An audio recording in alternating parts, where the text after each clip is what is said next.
2024 is upon us, and to celebrate the start of a new year of Nintendo Switch, I thought I'd put together a list of 5 things I'd love to see from the company this year. We're primed for what seems to be an exciting year for Nintendo, as there's still currently a lot unknown. This makes speculation extremely interesting, like when we talk about number 5 on my list, which is information about a new 3D Mario game. If the next console generation is anywhere close, then I have a feeling 3D Mario is being saved for that system. Still, even if that is the case, there's still potential for a 2024 launch and release. It feels like it's been a while since we've welcomed in a new release in the 3D Mario series, and I know that following up Odyssey is a near impossible task, but 2024 might actually be the year when we see what's in store next. Number 4 is a Nintendo Switch price cut. The system has sold strongly through its entire life cycle without a price cut, but if the next generation is truly near, then a strategic lowering of the base Nintendo Switch and possibly the Nintendo Switch Lite's price will help get these devices into more people's hands in 2024. Pair a price cut with some exciting potential game bundles like The Legend of Zelda Tears of the Kingdom, Super Smash Bros. Ultimate, Mario Kart 8 Deluxe, or Pokemon Scarlet and Violet, and you have an irresistible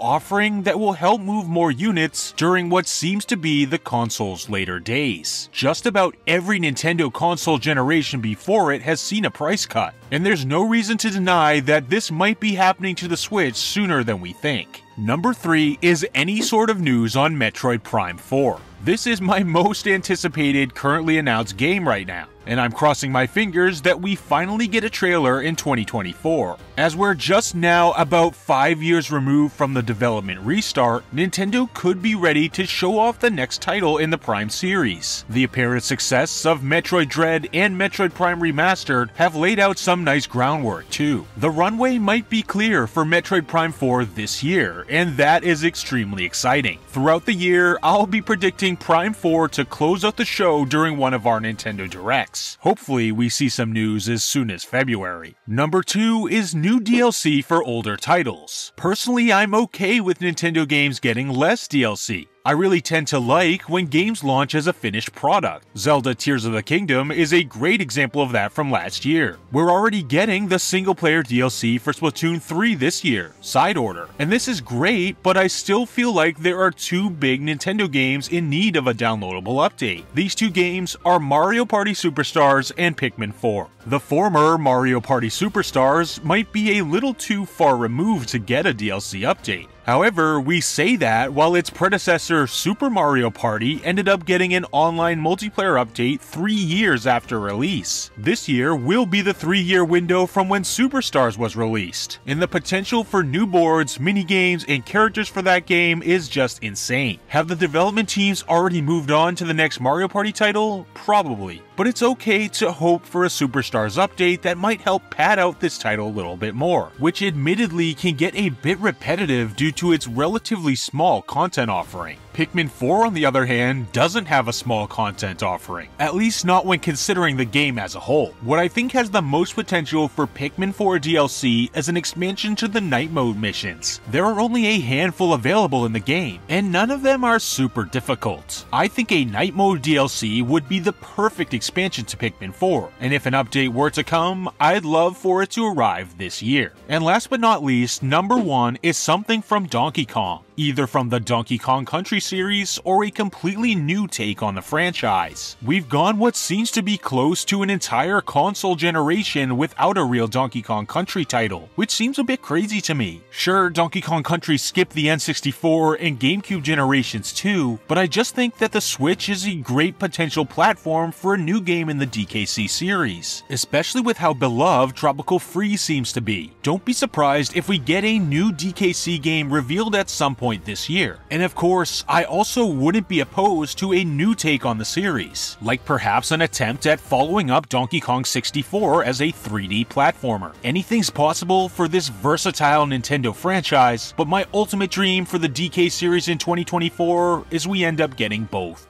But what do you think? What do you want to see most from Nintendo in 2024? For me, there are much more than 5 things I want to see, but for this video, I went with a mix of safer guesses and then some more unconventional moves that could still be within the realm of possibility. No matter what happens, one thing's for sure. We're in for an exciting, unpredictable year from Nintendo in 2024. Thanks as always for watching everyone, and I'll see you in the next video.